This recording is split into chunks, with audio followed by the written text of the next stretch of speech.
लहान असताना आईच्या हातचे तव्यावरचे आणि पाठीवरचे दोन्ही धपाटे कोणी खाल्लं नसेल असं मला तर वाटतं कोणी नसणारच आहे. बरं, मला तव्यावरचे धपाटे तर आवडतातच, खायलाही द्यायलाही. पण त्यापेक्षाही जास्त मजा जी येते ना ती पाठीवर देण्यात येणाऱ्या धपाट्याची. आता तुम्हा सगळ्यांना येऊन धपाटे घालणं शक्य नाही. चला म्हणलं आज तव्यावरच्या धपाट्यांचीच रेसिपी तुम्हाला दाखवूयात. यामध्ये एक सिक्रेट इन्ग्रेडियंट आपण घालतो ज्यामुळे हे धपाटे मस्त खुसखुशीत होणार. नमस्कार, मी मधुरा. मधुराज रेसिपी फूडीमध्ये तुम्हा सर्वांचं खूप खूप खूप मनापासून स्वागत. तर हे धपाटे करण्याकरता आणि ते हलके होण्याकरता इथे मी घालते अर्धा कप पोहे. पाणी घालून पोहे धुवून घ्यायचे.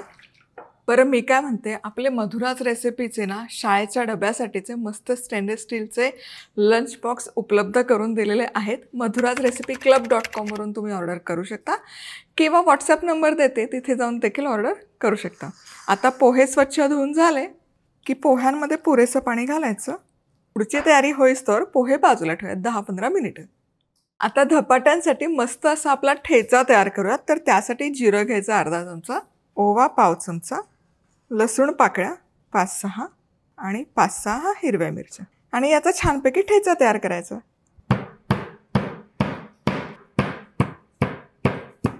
ठेचता ठेचता एक गोष्ट लक्षात आली. गेले अनेक वर्ष आया ना एक प्रश्न विचारतात, मुलांना मॅनेज कसं करायचं. ठेचून नाही करता येतो, पण मुलांना घडवायचं कसं असा तुम्हाला प्रश्न पडला असेल तर चाणक्य मंडळ परिवाराचा 1 वर्षाचा फाउंडेशन कोर्स आहे. 8वीच्या पुढच्या विद्यार्थ्यांसाठी आहे, वयाची अट नाही आहे त्यापुढे. आणि लिंक देते वेबसाईटची चौकशी करण्याकरता, त्याचबरोबर फोन नंबरही देते. खूप जीवन घडवण्यासाठीचे सगळे लाईफ स्किल त्या कोर्समध्ये कव्हर केले जातात. मनस्वीने देखील केलेलं आहे, तर चौकशी तर करून बघा. चला, ठेचा तयार आहे. फार बारीक करायची गरज नाही कारण तो ठेचा आहे, असा ओबडधोबडच हवा. धपाट्यामध्ये जितका जास्त कांदा तितकी त्याची चव मस्त लागते. आणि कांदा खूप आपल्याला बारीक नाही करायचा, ओबडधोबडच ठेवायचं. हे बघा, खूप बारीक नाही करत आहे मी. धपाटे करण्यासाठीचे पोहे इथे तयार आहेत. हे बघा, छान भिजले गेलेत. आता हे हलकेच असे हाताने चुरून घ्यायचे आणि पोह्याऐवजी शिळा भात जरी घातला तरी चालेल. पोहे छान चुरून झाले. आता यामध्ये ज्वारीचं पीठ घ्यायचं आहे 2 कप, अर्धा कप गव्हाचं पीठ, बेसन पाव कप. बेसननंतर हा तयार ठेचा आपण यामध्ये घालूयात. हळद अर्धा चमचा, 1 टेबलस्पून धनेपूड, लाल तिखट 1 चमचा, बारीक चिरलेली कोथिंबीर, चवीपुरतं मीठ, कांदा आणि हे सगळं आधी मिसळून घ्यायचं.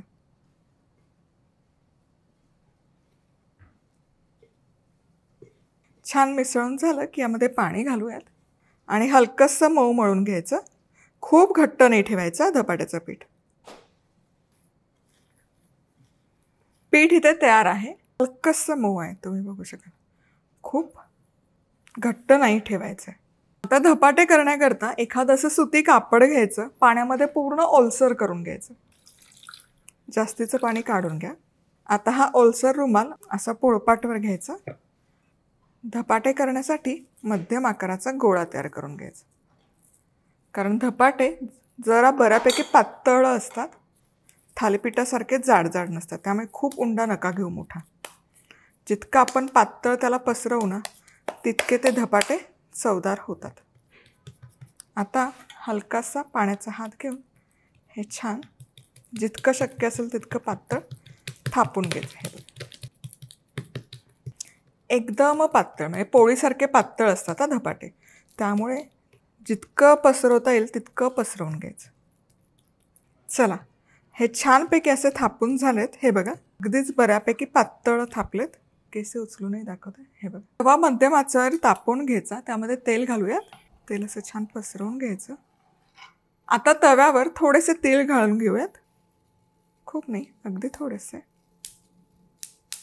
आता यावर तिळावर हा रुमाल आहे हा उचलायचा, अलगद हाताने तव्याच्या मधोमध घालून घ्यायचं. आणि हा रुमाल ठेवला ना की हे असं दाबून घ्यायचं, प्रेस करायचं. म्हणजे मग धपाटा आहे तो चिकटतो तव्याला आणि तो रुमालापासून सुटायला देखील मदत होते. आता यावर देखील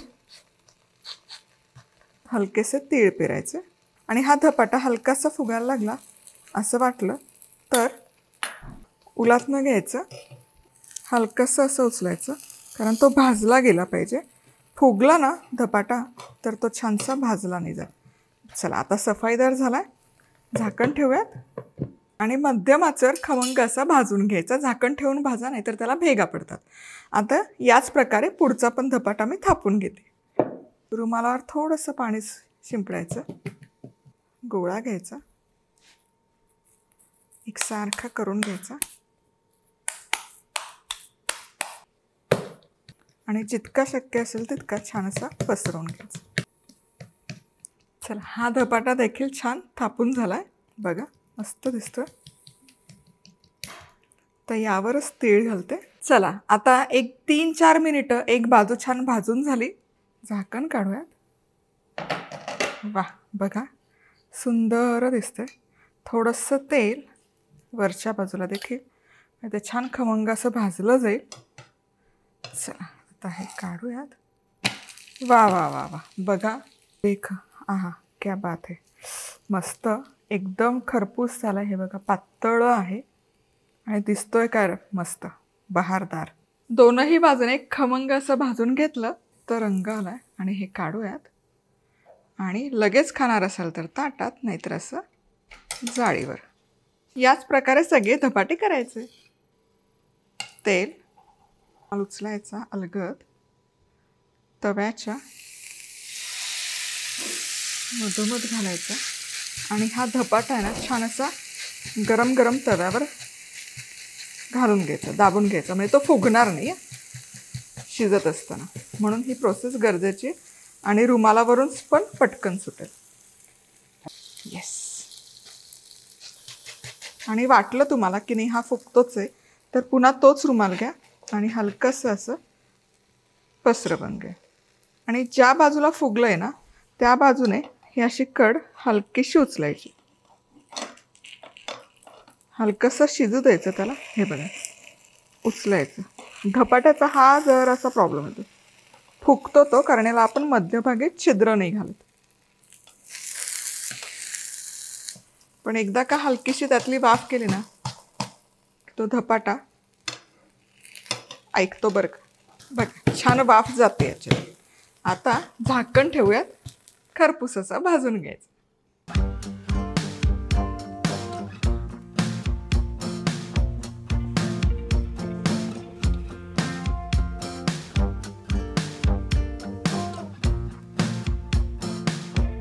खायचा कसा, दही धपाटे ठेचा मिरचीचा अप्रतिम लागतं. रेसिपी आवडली तर लाईक कमेंट सबस्क्राईब. पुन्हा भेटूयात. तोवर मस्त राहा, खुश राहा, आनंदी राहा. सगळ्यात महत्त्वाचं खात राहा.